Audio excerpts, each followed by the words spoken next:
परम सत्कार योग गुरु प्यारी सात संगत जी, राधा स्वामी जी। सात संगत जी, ये बात तो सारी संगत जानती है कि बाबा जी इन दिनों दिल्ली में है जी, क्योंकि बाबा जी का दिल्ली में भंडारा चल रहा है जी। आज 7 दिसंबर को बाबा जी और हजूर जी ने दिल्ली में संगत को ओपन कार्ड दर्शन देने के साथ साथ संगत के सवालों के जवाब भी दिए जी। कल 6 दिसंबर वाले सवाल जवाब हमने अपने चैनल पर कल डाल दिए थे जी। जो संगत कल वाले सवाल जवाब सुनना चाहती है जी, वो बड़ी खुशी के साथ हमारे चैनल पर सुन सकती है जी। आइए अब सुनते हैं आज दिल्ली में क्या क्या हुआ और क्या क्या सवाल जवाब बाबा जी से आज संगत ने पूछे जी। आज बाबा जी ने हाफ स्लीव चेक वाला स्वेटर पहना हुआ था और हजूर जी ने क्रीम कलर की लोई ओढ़ी हुई थी जी।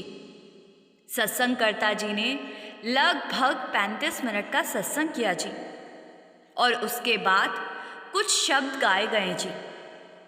आज एक जगह पर एक सवाल पर सेवादारों को माइक तक बंद करना पड़ गया था जी। सबसे पहले एक भाई ने पूछा कि बाबा जी, हमें सब पता होता है कि क्या सही है और क्या गलत, लेकिन फिर भी हम गलत रास्ते को चुन लेते हैं। बाबा जी ने समझाया कि बेटा, हम क्योंकि मन के अंधेर हुए बैठे हैं, मन हमेशा आसान रास्ता ढूंढता है, लेकिन हमें ये बात नहीं भूलनी चाहिए कि कल को हिसाब तो हमें ही देना पड़ेगा। अच्छा रास्ता चुनेंगे तो बोझ नहीं पड़ेगा, लेकिन गलत रास्ता चुनेंगे तो अपने ऊपर बोझ बढ़ाकर बैठ जाएंगे। फिर यही भाई कहने लगा कि बाबा जी, आपसे एक और विनती है। मेरे मामा की शादी नहीं हो रही, वो एक सत्संगी है और बहुत सेवा करते हैं, लेकिन उनकी शादी नहीं हो पा रही, आप कुछ कीजिए। इस सवाल पर संगत बहुत जोर जोर से हंस पड़ी थी जी और बाबा जी ने बीवियों की तरफ इशारा करते हुए इस भाई को कहा कि आपकी बात सब बीवियों तक पहुंच गई है, कोई ना कोई मिल जाएगी। इस बात पर भी संगत बहुत जोर जोर से हंसी थी जी। फिर आगे एक लड़की बाबा जी से कहने लगी कि बाबा जी, मैं अपने करियर को लेकर बड़ी दुखी रहती हूँ और मुझे अपने आने वाले कल की टेंशन रहती है कि क्या मैं सफल हो पाऊंगी। तो बाबा जी ने कहा, बेटा, नानक दुखिया सब संसार। बाबा जी ने कहा, इस संसार में एक भी इंसान ऐसा नहीं है जिसको कोई परेशानी ना हो। बाबा जी ने इस लड़की को समझाया कि बेटा, आप उस चीज की चिंता करो जो आपके हाथ में है। बाबा जी ने कहा, चिंता ताकि कीजिए जो अनहोनी होए। बाबा जी ने कहा, जो चीज हमारे हाथ में ही नहीं, उसकी फिक्र क्यों करनी। आप मालिक पर विश्वास रखें, मालिक ने जो लिखा है वो जरूर मिलेगा। फिर यही लड़की कहने लगी कि बाबा जी, मुझे नामदान कब लेना चाहिए, क्योंकि मैं अभी खुद को इस जिम्मेदारी के लायक नहीं समझती। बाबा जी ने समझाया कि बेटा, किसी के बहकावे में या दबाव में आकर नामदान नहीं लेना है। पहले आप नींव पक्की करो और खुद को लायक बनाओ, अच्छे इंसान बनकर दिखाओ। फिर यही लड़की पूछने लगी कि बाबा जी, हम कैसे जान पाते हैं कि हम अच्छे इंसान हैं। तो बाबा जी ने समझाया कि बेटा, मालिक ने सबको विवेक की ताकत दे रखी है और सब जानते हैं कि क्या अच्छा है और क्या बुरा। ये तो हमें पता ही होता है कि हम सही चल रहे हैं या नहीं।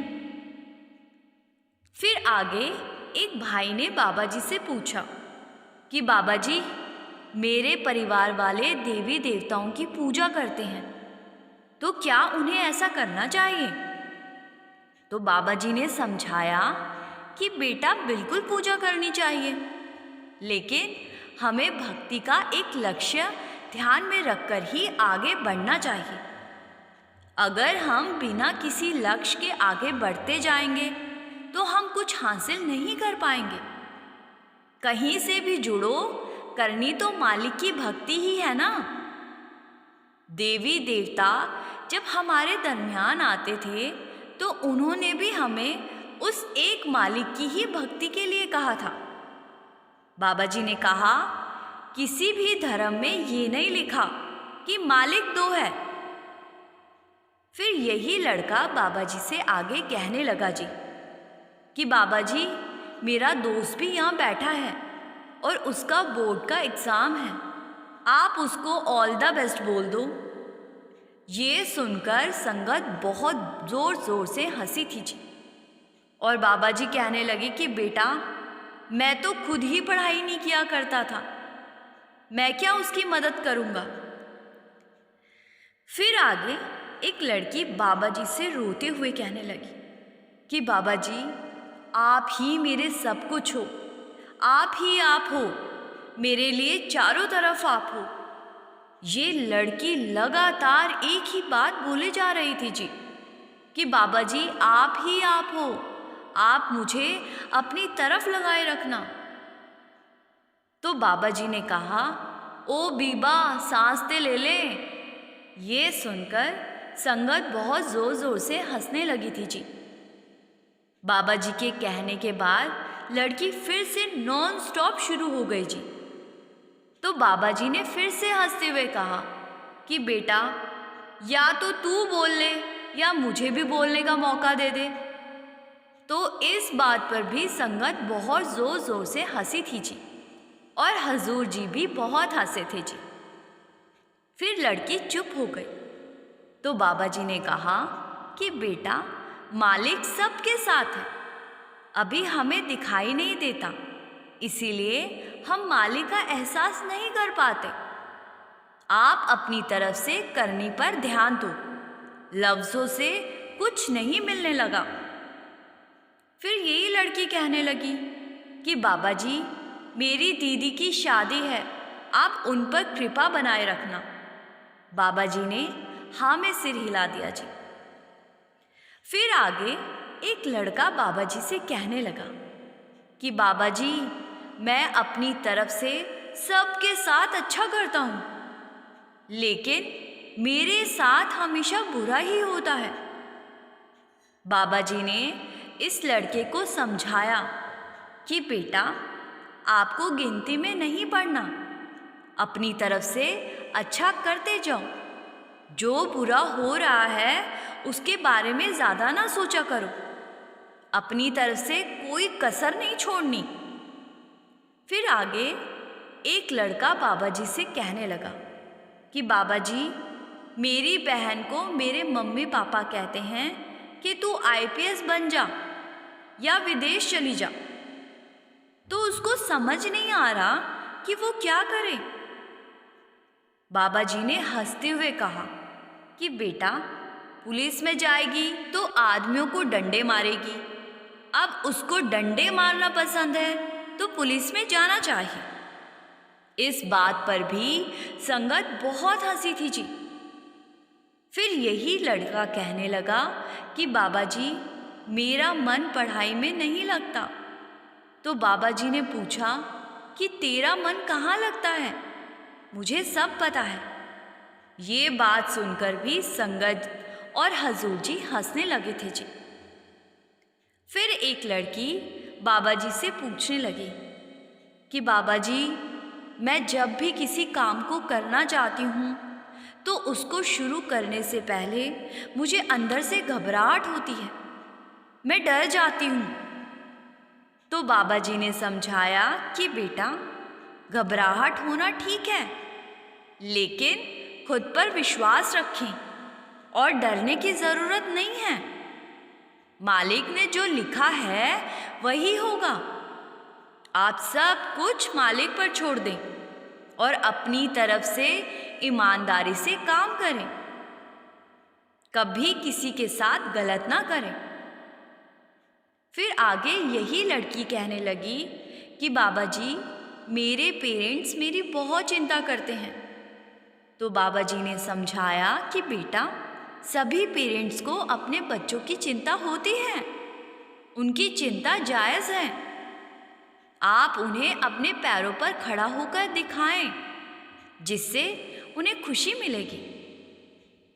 फिर यही लड़की बाबा जी से कहने लगी कि बाबा जी, मेरी दादी कहती है कि बाबा जी से बोलना कि वो हमेशा हंसते रहा करें। तो बाबा जी ने हंसते हुए कहा कि बेटा, तूने वो गाना सुना है, कितना मुझे रुलाया है हंसने की चाह में, कोई हमदर्द नहीं दर्द मेरा साया है। ये सुनकर संगत बहुत ज़ोर से हंसी थी जी, और हजूर जी भी हंसे थे। फिर बाबा जी ने संगत की तरफ इशारा करते हुए कहा जी कि ये है मेरी रोने की वजह और ये है मेरा दर्द। इस बात पर संगत फिर से हंस पड़ी थी जी। फिर आगे एक भाई बाबा जी से कहने लगा कि बाबा जी, मैं यहाँ आपसे माफ़ी मांगने आया हूँ। मुझसे जो गलतियाँ हुई हैं उनके लिए मुझे माफ़ कर देना।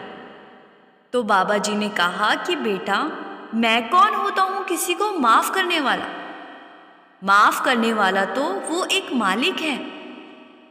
बाबा जी बोले, बेटा, आखिर में है तो सब कर्मों का हिसाब। कर्मों का ना तो मैं आपसे ले सकता हूँ और ना आपको दे सकता हूँ। गलती करेंगे तो हिसाब तो हमें ही देना पड़ेगा ना। और अगर गलती करके मालिक से माफ़ी मांग लेंगे तो उसके घर तो है ही माफ़ी। लेकिन अगर माफ़ी मांगकर फिर से गलती करेंगे तो कल को भुगतान तो हमें ही करना पड़ेगा। फिर यही भाई कहने लगा कि बाबा जी, मेरा IAS का पेपर है, आप मेरे साथ चलना। तो बाबा जी ने कहा कि मैंने नहीं कहीं जाना, मैं तो खुद पढ़ाई नहीं कर पाया था, मैं क्या आपकी मदद करूँगा। बाकी आप मेहनत करें और मालिक पर विश्वास रखें। फिर यही भाई बाबा जी से कहने लगा कि बाबा जी, अपना विश्वास मेरे अंदर से कभी भी कम ना होने देना। तो बाबा जी ने हाँ में सिर हिला दिया जी। फिर आगे एक बीवी बहुत ज़्यादा रोते हुए बाबा जी से कहने लगी कि बाबा जी, मुझे सुनने में दिक्कत है और मेरी दीदी की टांग में दिक्कत है। हमने कभी किसी के साथ गलत नहीं किया, फिर भी मालिक हमारे साथ ऐसा क्यों कर रहा है?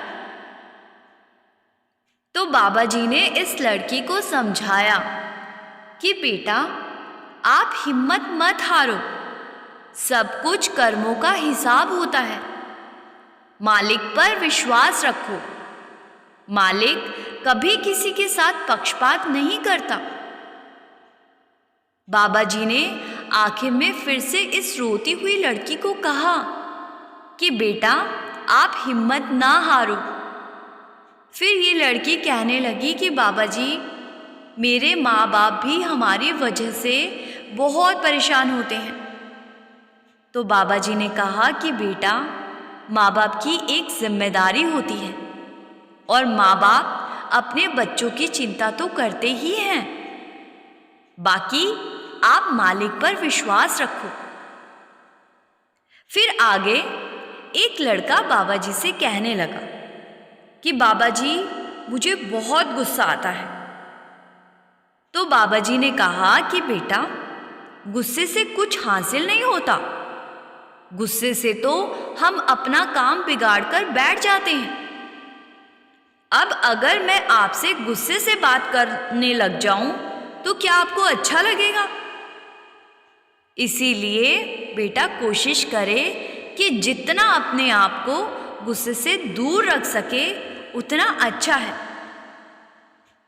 फिर आगे यही लड़का बाबा जी से अगला सवाल पूछने लगा कि बाबा जी, कुछ लोग नाम दान लेने के बाद भी गलत काम करने लगते हैं, तो क्या उन्हें ऐसा करना चाहिए? तो बाबा जी ने समझाया कि बेटा, हमने दूसरों की परख नहीं करनी है, हमें तो अपने आप को सही रखना है और अपनी करनी पर ध्यान देना है। हमें मालिक के भाने में रहना है। दुनिया में कौन क्या कर रहा है वो उसके अपने कर्म हैं। हमें अपने कर्मों पर ध्यान देना है। फिर आगे एक लड़का बाबा जी से कहने लगा जी कि बाबा जी, मैं बड़ी ईमानदारी से काम करता हूँ, लेकिन मैं बहुत ज़्यादा टेंशन में रहता हूँ, मैं बहुत ज़्यादा सोचता हूँ। तो बाबा जी ने समझाया कि बेटा, एक हद तक सोचना तो ठीक है, लेकिन जब हम हद से आगे बढ़कर सोचने लगते हैं तो फिर वो सोच हमारी चिंता बन जाती है। इसीलिए हमें बहुत ज़्यादा नहीं सोचना चाहिए।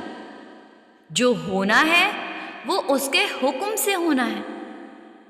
फिर यही लड़का बाबा जी से पूछने लगा कि बाबा जी, क्या हमें पूजा करनी चाहिए या नहीं करनी चाहिए? तो बाबा जी ने कहा कि क्यों नहीं करनी चाहिए, बिल्कुल करनी चाहिए। अगर हम अपने लक्ष्य को आगे रखकर पूजा करेंगे तो हम एक ना एक दिन अपने लक्ष्य को हासिल कर लेंगे। लेकिन अगर बिना किसी लक्ष्य के करेंगे तो उसका कोई फायदा नहीं होगा। फिर आगे एक लड़की बाबा जी से कहने लगी जी कि बाबा जी, मैं यहाँ सोच कर आई थी कि अगर कल मेरी नामदान की पर्ची ना मिली तो मैं लंगर और पैक लंच नहीं खाऊंगी। तो बाबा जी ने इस लड़की को हंसते हुए कहा कि बेटा, भूखे रहने से मालिक मिल जाता तो इससे आसान रास्ता और क्या था। बाबा जी ने गुरु नानक देव जी और भाई मर्दाना का उदाहरण देते हुए समझाया कि भाई मर्दाना हर समय भूखे रहते थे और हर समय खाने के बारे में ही बात किया करते थे। उन्हें भूख बहुत लगती थी। ये सुनकर संगत जोर जोर से हंस पड़ी थी जी। फिर आगे एक लड़की बाबा जी से कहने लगी कि बाबा जी, आपने मुझे मौका दिया, उसके लिए आपका बहुत बहुत शुक्रिया। मेरा कोई सवाल नहीं है, मैं तो आपके दर्शन करना चाहती थी। तो बाबा जी ने हंसते हुए कहा कि बेटा, औरतों को तो मालिक ने बोलने का पूरा हक दिया है और आप कह रही हैं आपका कोई सवाल नहीं है। इस बात पर भी संगत बहुत हंसने लगी थी जी। फिर यही लड़की कहने लगी कि बाबा जी, बस आपसे एक चीज़ मांगती हूँ, आप अपनी दया मेहर बनाए रखना जी। तो बाबा जी ने कहा कि बेटा, मांगना क्यों है, जो मिलेगा करनी से मिलेगा, मांगने से कुछ नहीं मिलेगा। हर जगह मैं आपके साथ नहीं रहूँगा। गुरु का मकसद होता है संगत को रास्ता दिखाना। जब करनी में जाहिर करेंगे तो मालिक ज़रूर दया करेगा। फिर आगे एक लड़का बाबा जी से कहने लगा कि बाबा जी, आपका बहुत बहुत शुक्रिया है। आपने इतना अच्छा परिवार दिया, इतनी अच्छी पार्टनर दी।